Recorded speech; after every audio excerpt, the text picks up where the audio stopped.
Kahit anong kayod, kahit ilang trabaho, bakit parang hindi pa rin umaasenso ang mahirap? Sa video na to, pag-uusapan natin ang malupit na katotohanan. Bakit parang di patas ang laban? At anong pwede mong gawin kahit paunti-unti lang? Reason number 1, wala tayong financial education. Hindi ito tinuturo sa eskwelahan. Kaya ang una nating hawak sa sahod, gastos agad.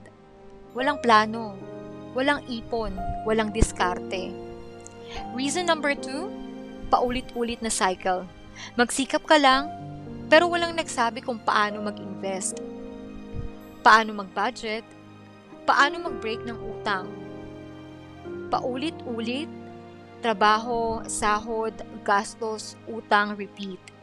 Reason number 3, kultura ng bahala na. Marami sa atin sanay sa instant. Bahala na bukas. Bahala na si Batman. Pero ang tunay na yaman, pinaghahandaan. Reason number 4, kulang sa tamang environment. Kung ang lahat ng kaibigan mo ay luho din ng priority, mahirap magsimulang mag-ipon. But remember, ikaw ang driver ng buhay mo. Oo, minsan malas. Oo, minsan unfair. Pero pwede kang magsimula. Kahit maliit, kahit barya, kahit 50 pesos kada linggo.